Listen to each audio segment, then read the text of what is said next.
ଦୁଃଖର ବିଷୟ କହୁନୁ।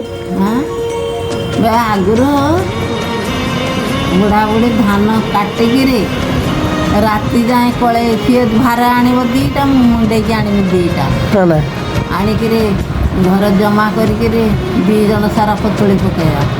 ମୁଁ କୁଟା ଝୁଡ଼ି ଝୁଡ଼ିକା ଚାଲିବି, ସେ ବାନ୍ଧି ବାନ୍ଧିକା ଚାଲିଥିବ। ଧାନ 2 ଜଣ ଉଡ଼େଇବା, 2 ଜଣ ଛୁଡ଼େଇବା। ଏଠି ସବୁ ଅଜା କେର ବାହାଲୁ ଝିଅଙ୍କ ବାହା ହୁଅନ୍ତି। ତା କେର ଦେଖିଲୁ ମୋତେ ଦେଖତେ ଗଲା ସିଏ ଦେଖିକିରି ସିଏ ମୋତେ ବନମାଳା ଗଳେଇ ଦେଲା, ମୁଁ ତାକୁ ଗଳେଇ ଦେଲି। ସିଏ ଚାଲିଲା ପଛରେ, ମୁଁ ଚାଲିନି ଆଗରେ। ହଁ ଅଜା ତ ପୁରା ହିରୋ। ହିରୋ ମାନେ କେତେ ମାଇକ ଅଜା କେ ସ୍କୁଲ ପାଠ ପଢ଼ୁଥିଲେ କିଲୋ? କିଏ ଜାଣେ। ତୁ କେଠି ପଢ଼ୁଥିଲୁ? ମୁଁ ପଢ଼ୁଥିଲି କଲେଜ। ହଁ ନା କେ କଲେଜରେ? ଦିଲ୍ଲୀରେ।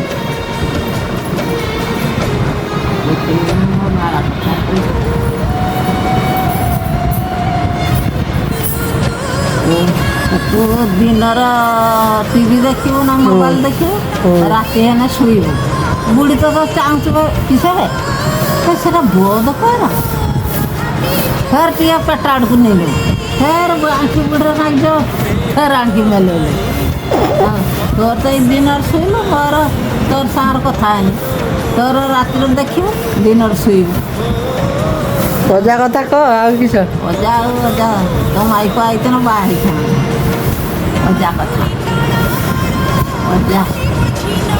ଅଜା ତ ଏଇଠି ଅଛି, ତ ଏଇ ପରିବା ବେପାର କରିବ, ଶୁଖୁଆ ବେପାର କରିବ, ହରେକ ମାଲ ହରେକ ମାଲ ହରେକ ମାଲ, ପିଲା ବେପାର ବି କରିବ। ଅଜା ହାଟ କେଇଠି କରତେ ଆସେ? ହାଟ କରେନି, ସେ ଗାଁର ବିକେ। ଧର ଗଞ୍ଜ, ବଡ଼ୁଆ, ଡାଣିମରା, କାଳିଆ, ବଡ଼ କାଳିଆ, ସାନ କାଳିଆ, ଅଙ୍ଗୁଳିଆ, ତେଇ ପୋଖରୀ କିଏଠି ସେ ବାଟେ ସାରଗଡ଼, ନାଇକା, ଆମ୍ବଗଳି, ସୋମନାଥପୁର, ଖପରାଖଦା, ଏବାଟେ ମୁଖରା, ଗନ୍ଧପୁର, ଏତେ ଆଡ଼େ ନା? ହଁ ଯାଏ ମୋ ବାପ ଘର ଆଡ଼କୁ ଚାଲିଯାଏ। କୁନ୍ଦାଳ, ରାଧାକିଶୋରପୁର। ଦିନେ ଯାଇକି ଶୁଖୁଆ ନେଇକି ପହଞ୍ଚାଇଛି। ମୋ ମାମୁଁ ଘର ଦେଖିନଥିଲା, ତାଙ୍କ ଘର ଯାଇକି ଶୁଖୁଆ ଦେଉଛି। ମୋ ମାଇଁ ଧାନ ଆଣିକି କୁଲେ ଧାନ ଆଣିକି ଢାଳି ଦେଇକି ପଚାରିଲା ତମ ଘର କେଇଠି? ତ ଅଜା କହିଲା ଆମ ଘର ଆରମଳା। କହିଲା ଆରମଳା କାହା ଘର କତିର? କହିଲା ସେ କାନ୍ଦାସ କିଏ ସେମାନେ ଜାଣିନାହାନ୍ତି। ଆମର ଏଠି ବାଡ଼ିଆର ଗୋଟେ ଝିଅ ଯାଇଛି, ମୋ କଥା କହିଲା। କହିଲା ବାଡ଼ିଆର ଗୋଟେ ଝିଅ ଯାଇଛି, ତମେ ଚିହ୍ନିଛ ନା? କହିଲା କାହା ଝିଅ ଯାଇଛି ମୁଁ ଜାଣିନି। ସେଇଠୁ ମୋ ମାଇଁ ଖାଲି ଚାହିଁଲା ତାକୁ ପରା, ଚାହିଁଲା ଦେଇକି ପଚାରି ନେଲା, ଅଜା ମାନିଗଲା। କହିଲା କହିଲା ତମ ତା ନାମ ଜଇ ନା? ହଁ।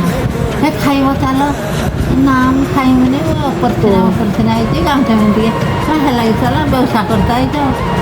ମୋ ମାଇଁ ଭୁଜା ଦେଲା, ଭୁଜା ଆଉ ତରକାରୀ ଖାଇ ଖୁଆକିରି ଆଇଲା। ଆମ ଘର ଆସିଲେ ତମକୁ ନାଜେ ନାଇଁ ନା, ତମ ବନ୍ଧୁ ଘରକୁ ଯାଇଛ ଶୁଖୁଆ ଉଠିଲା। ମୁଁ ସେ ଚିହ୍ନିଛି ନା ଜାଣିଛି, ମୁଁ ଦେଖିଥିଲି। ମୋ ନାନୀ ଘରକୁ ବି ଚାଲିଯାଏ। ଅଜା ଜାଣିନେ ସେଥିପାଇଁ ପଳେଇଛି ବେପାର। କୁନ୍ଦାଳ ବିଲିକି ବିକି ବିକା ଚାଲିଛି। ଦେଖିଲା ବେଳକୁ ମୋ ଭାଇ ଗଡ଼ା, ମୋ ଭଉଣୀ ସେ ନୋଟା ଫଳ ଅଛି। କହିଲା ତମେ ଭେଣେଇ ତାନେ ହେଲ, ସେଇଠୁ କଥାବାର୍ତ୍ତା ଚିହ୍ନା କରୁଛ। ସେଇଠୁ ଜାଣିଲା, ଆଉ ସେଇଠୁ କତରୁ ଗଲାନି ମଲା ପରେ। ତ ଅଜା ଚାଲିଯିବ ଦୁନିଆ ଆଡ଼େ ବୁଝତେ, ସବୁଆଡ଼େ। ମୋ ନାନୀ ଘରକୁ ଚାଲିଯିବ। ତ ଏ ମଞ୍ଜୁ ବାପ ସିଏ ବହୁତ ତାଙ୍କର ଭଲ, 200 ମଞ୍ଜୁ ବାପ ବି ଆମ ଘରକୁ ଆସେ, ଇଏ ବି ଯାଏ, ଆମେ ବି ଯାଇ, ସେମାନେ ବି ଆସନ୍ତି। ଆଉ ଆସୁନାହାନ୍ତି ମରି ଯିବାର ମୋ ଭଉଣୀ। ଓ ପ୍ରଭୁ ଦେଇକି ତୁ କେଇଠି ଟିଭି ଚଲଉଛୁ, କାହିଁକି ଆଲଟା ମୋ ମୁହଁକୁ ଟିପୁଛୁ? କାହିଁ ଚଲଉଛୁ ବେ ଆଉ କିସ କହିବୁ କହ ଆଉ ତ ମାଇକ ଭିଟା କହିବି ଏଇଟା ଯଦି ବାହା ହେନ୍ତା ପୂଜାରେ ଯିବୁ ନା ବୁଲତେ ନା କାହିଁକି ଯିବିନି, ପଇସା ପତ୍ର ନାହିଁ ମୋର କିସ ପଇସା ତୋ କତର ଟଙ୍କା ଇଏ କଣ ଗୁଟ ମାରିବେ ତୋ କତର ଟଙ୍କା ଅଛି ଯିବାକୁ ଜୁହାର ଆଉ ଚାଲି ପାରୁନି ମୋ ଶରୀର ଓଜନ ଲାଗୁଛି ତୁ ପରା ମେଡ଼ିସିନ ଖାଉଛି ଏତେ ଏତେ ଟଙ୍କାର ମେଡ଼ିସିନ ଖାଇକି ପଳେଇଲା ମୁତିବିନି ନା ଆଉ